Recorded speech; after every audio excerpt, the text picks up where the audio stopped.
अस्सलाम वालेकुम बच्चों, मैं उम्मीद करती हूँ आप सब खैरियत से होंगे। अपनी उर्दू की किताब खोलें। सफ़ा नंबर वैसे भी ये मेरे उसमें आ गया होगा। 35। इसकी हमने कहाँ तक पढ़ाई की थी?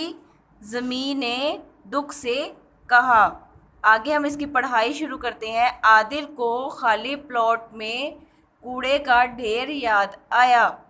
कुछ लोग कूड़े को जला भी देते हैं, जिसकी वजह से जहरीला धुआं हवा में शामिल हो जाता है और फिर उन्हें बीमार करता है। आदिल को शर्मिंदगी होने लगी।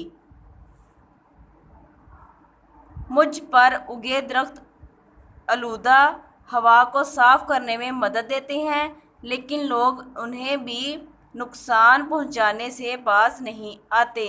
आदिल को दरख्त की शाखें तोड़ना याद आया। उसे अपनी हरकत पर अफसोस होने लगा।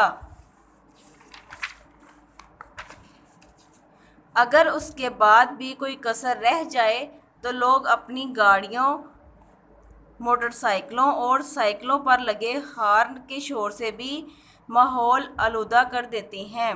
उस शोर का कानों और दिमाग पर बुरा असर पड़ता है। ये सब चीज़ें मिलकर मुझे तबाह कर रही हैं और मेरी खूबसूरती ख़त्म कर रही हैं, ज़मीन ने दुख भरी आवाज़ से कहा। बच्चों, आज की हमारी पढ़ाई यहीं तक है। आज के सबक में हमने क्या पढ़ा कि ज़मीन बता रही है कि उसको हम कैसे गंदा करते हैं, उसको कैसे आलूदा करते हैं, और हमारी ज़मीन पर जो दरख्त लगे हैं उसका हमें क्या फ़ायदा है। आलूदा हवा को वो साफ़ करते हैं। तो बच्चों, हमें अपने माहौल में अपने इर्द गिर्द दरख्त लगाने चाहिए।